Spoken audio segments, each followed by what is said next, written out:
Welcome to Facing the Canon. My guest on the program is Migdalia van der Hoven, award-winning drummer.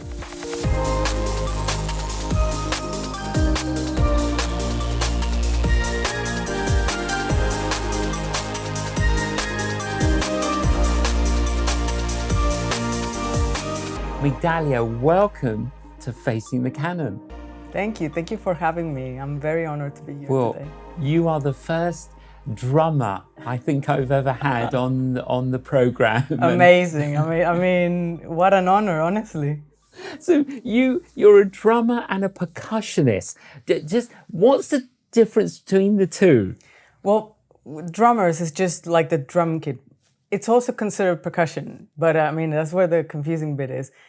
Percussion is usually tuned percussion, and it includes piano, it includes timpani, glockenspiel, like all the tuned percussion that you can actually play a melody. Whereas drums is just like beats and it's just keeping time and all of that. And all of that. Yeah. Well, we'll tell more about that. But let's start from the beginning. Where were you born and raised? I was born and raised in Monterrey, Mexico. That's in the northeastern part of Mexico. And in a Christian family? Yes, I was born into a Christian family, actually a very musical family. My mom used to lead worship at our local church. She actually, in the 70s, she had this all-female band, rock band that she toured in Mexico and in the US. So that's sort of where the music ability come from, I think, and also obviously from the Lord. Obviously, yeah. And you've always loved music from an early age. Yes. Actually, my love for drums specifically and percussion came from this lady at church. I was like 5 and she would rock up with a tambourine, but she would do it so professionally and diligently that I thought like tambourine was a very, very important instrument, right? And she had this bag, and whenever she worshiped, she would just like praise the Lord. And to me, it was such a massive inspiration that I'm like, when I grow up, I want to play the tambourine at church. So that's where I started picking it up. So I listened to a lot of music and I'm like, how would the tambourine fit in here?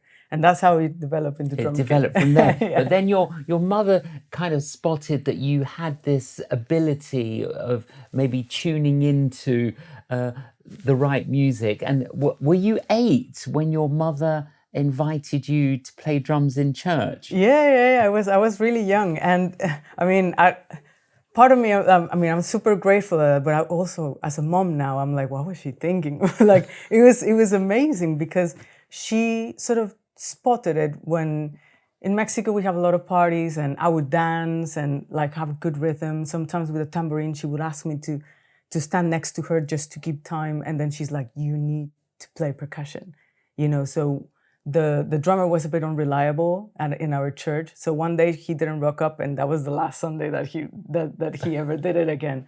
Because my mom said, like, you need to play. And my brother was also very involved. My brother is a piano player as well. And that's how it. And so every week, you, from an early age, you started playing the drums, accompanying your mother. Yes. So as you grew up, living in Mexico, were there opportunities for you to go and study music? No, it was mainly for boys. Yes.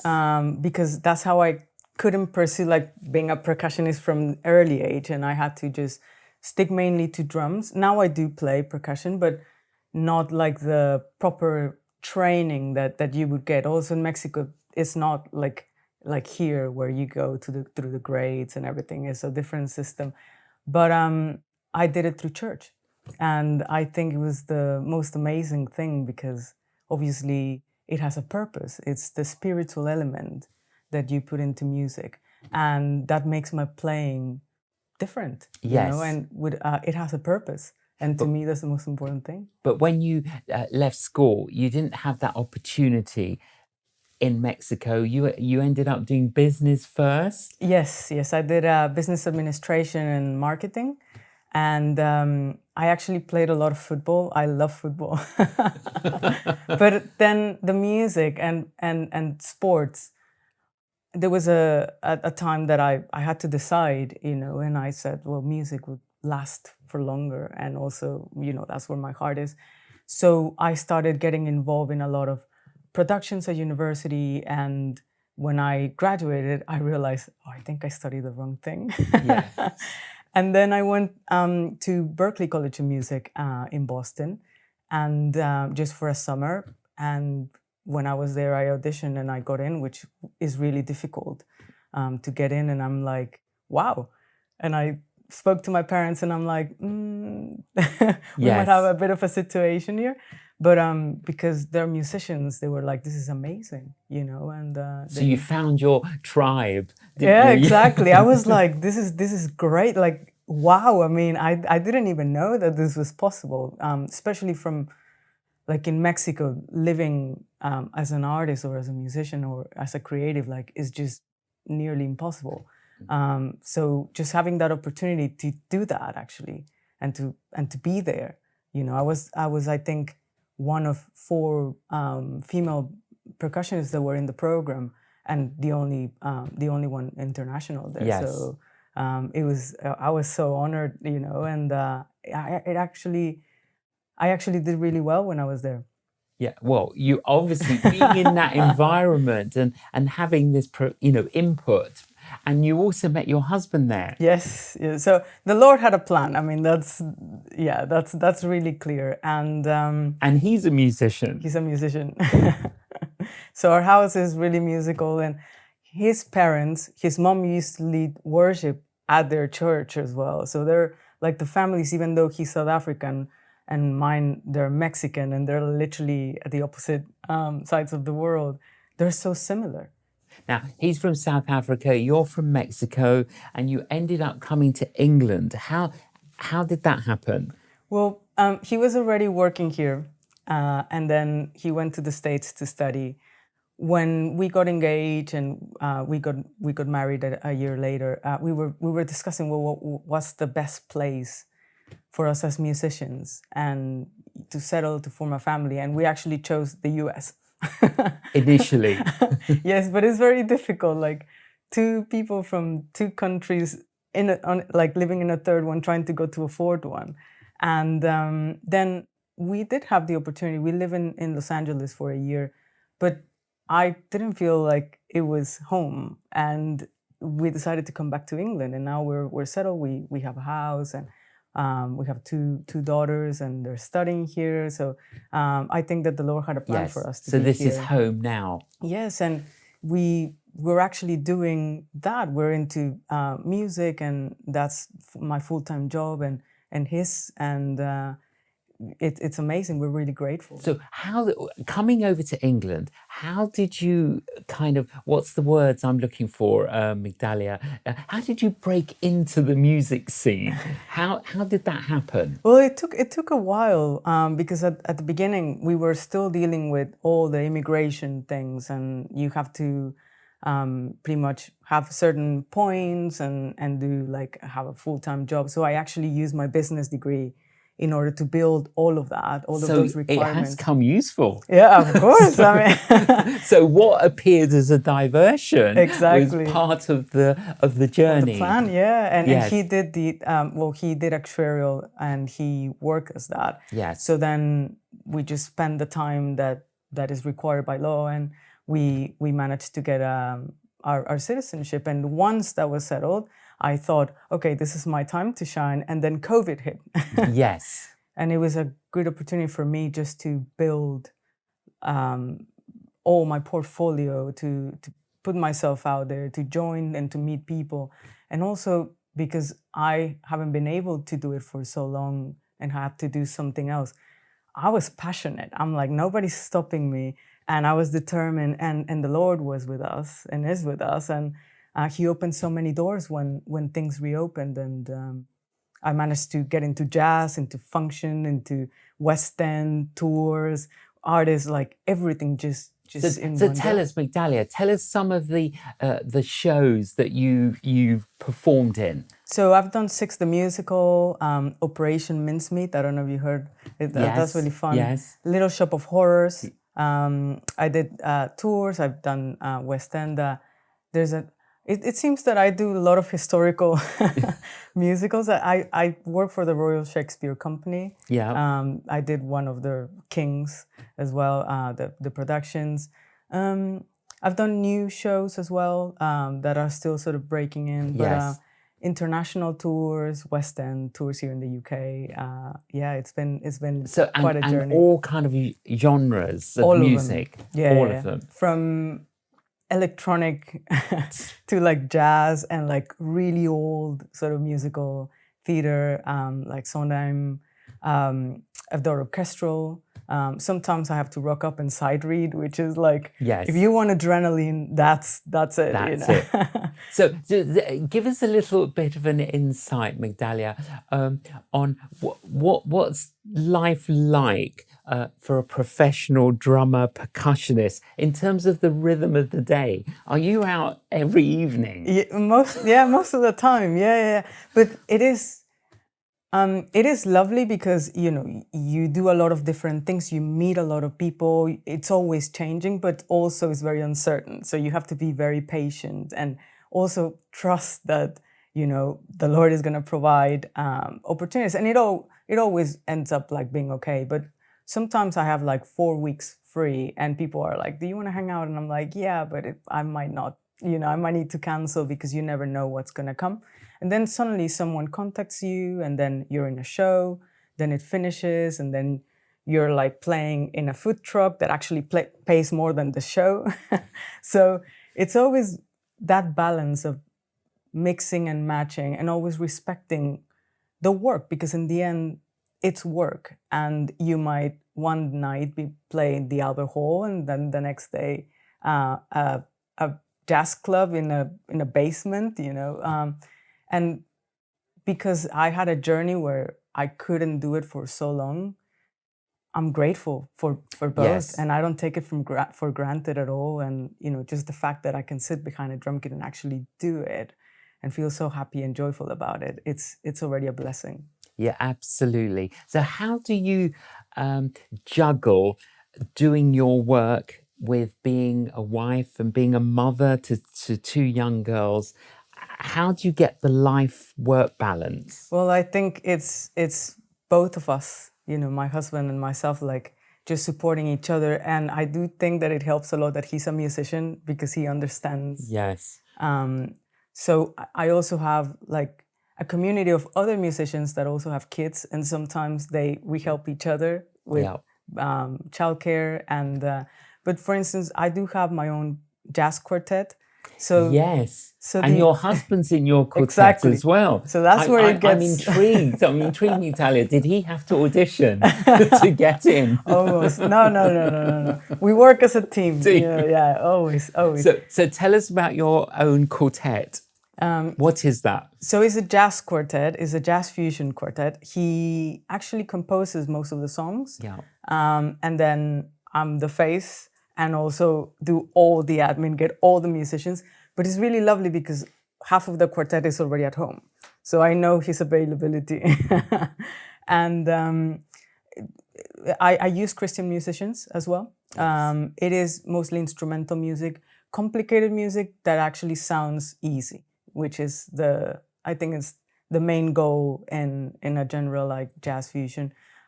We recorded our album at Abbey Road Studios wow. 3 years ago. How was that experience? It was amazing. I still think, like, we were outside the gates at Abbey Road, and I'm like, this must be a scam. There's no way they're letting us in. And it was true. Like, everything happened, and I was like, I can't believe I'm here, and I can't believe I'm here with my own music. Yes.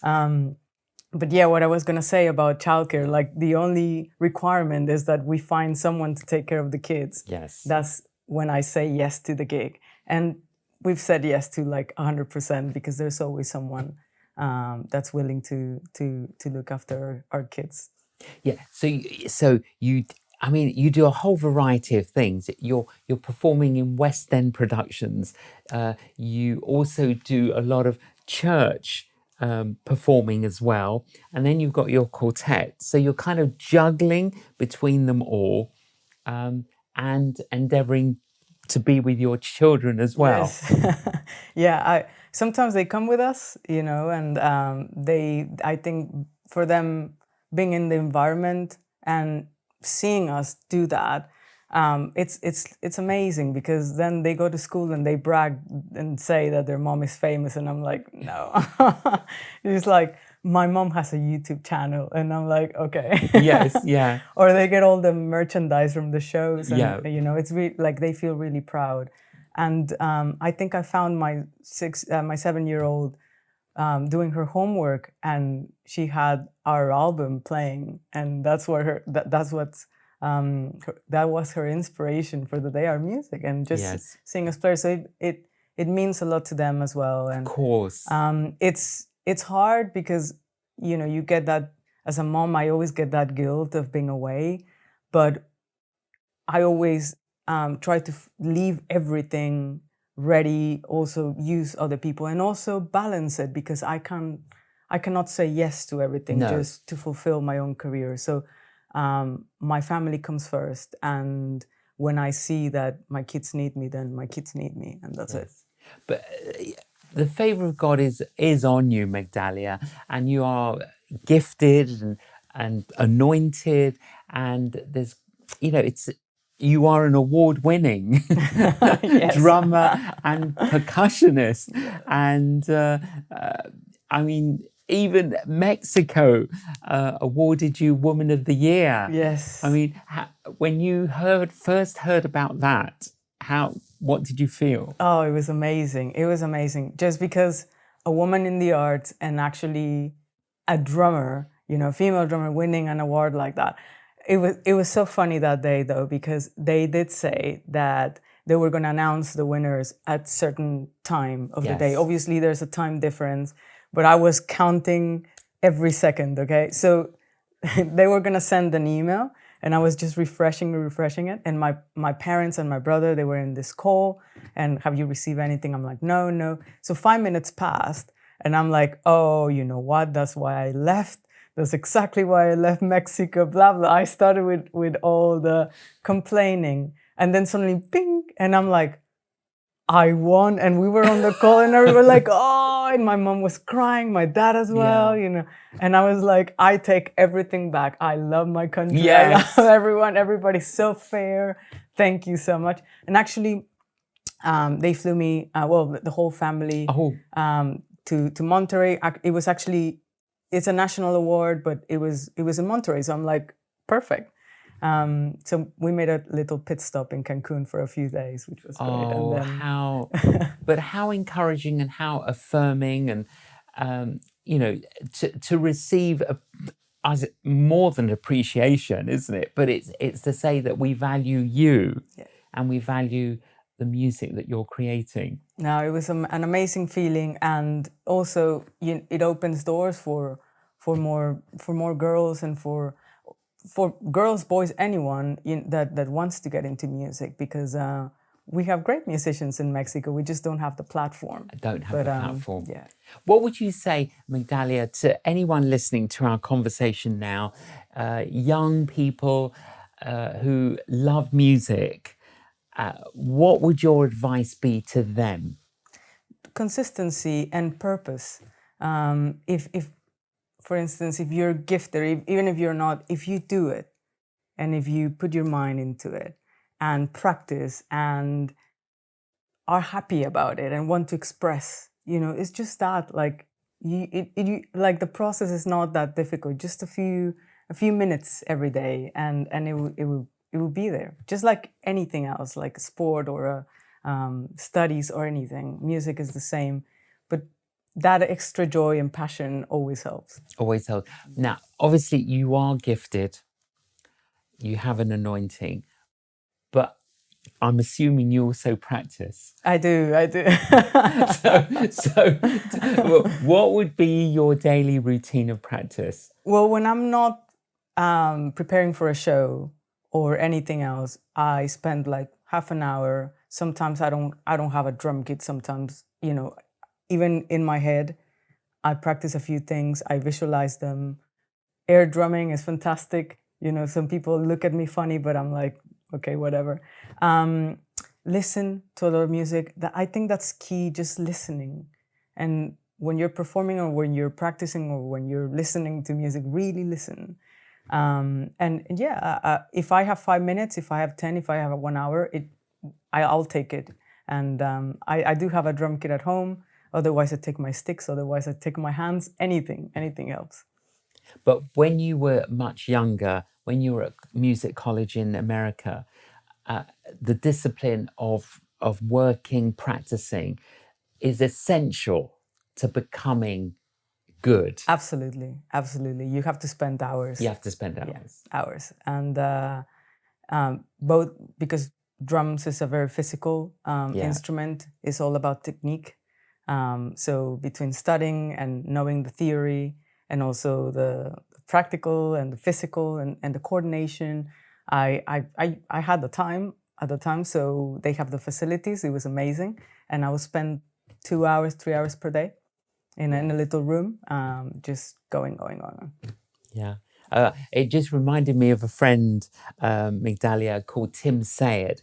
And he's a pastor now, he's a minister, but he was a professional magician. And he said that amateurs practice in order to get it right, but professionals practice so they never get it wrong. That's true. And there's an element of that, isn't there? Yeah, I think it is like, obviously we're humans and everything, but as a professional musician, even a mistake, you can cover it. Yes. And nobody would notice, and I think that once you're doing it, it naturally flows when you have it, like the muscle memory and also the experience, and you're not thinking about like, oh, what's next, what I'm playing. You're just doing it. Now, I have the joy of frequently having you play the drums when I preach at my church. Because our pastor's wife is a great friend of yours and is also a musician. Do you love playing in church? I love it. I always tell people, like, I'm a jazz player. In the end, I'm a church player. I love worship. That's where my heart is. That's where I grew up. That's the style of music that actually fits my playing. And I think it's because I started there. And worship music is just so diverse, and there's so many elements to it. There's like I was mentioning, there's a purpose, there's a spiritual bit, and it just fulfills. It's my, like, it's in a way like my ministry. I cannot wait for Sundays, even though I've done it for 30 years or so. Like, each Sunday, I'm so excited about it, because that's my connection with the Lord. That's my, like, what I can give, what I can offer. And to me, every time I get to play in Christchurch or any other church, I'm so excited about it. When you think, Migdalia, of heaven and music in heaven, what comes to your mind? Oh, it's going to be glorious. As long as they don't have like 10 guitars playing together. I mean, it's going to be mind-blowing, isn't it? I mean, if sometimes you get music here that fills you so much, and you can praise and worship, just imagine over there, that we can do it all the time. To me, it's something that I'm really looking forward to. Yeah, I like the expression tuning into the melody of heaven while we're here on earth. Yes, there is something profound and enriching and healing about music. Absolutely. There's this pastor. He's also a sax player, jazz player in Texas, and he has this event every year called the Gospel According to Jazz, and he invites different players, Christian players. It's amazing. And he was describing the definition of jazz improvisation, and it's pretty much composing in the moment. And people would say, like, he's just making it up. But then he says, but when I close my eyes and I connect to God, and He's the real musician. He's the greatest musician, and He already spoke, Yeah. and it became, so what we're playing and what we're improvising already has been spoken. So to me, that is mind-blowing, you know, that even that already belongs to him. Yeah, already belongs to him. For you, what would be, I mean, you're so familiar with so many different types of music. What stands out for you as the most sacred type of music?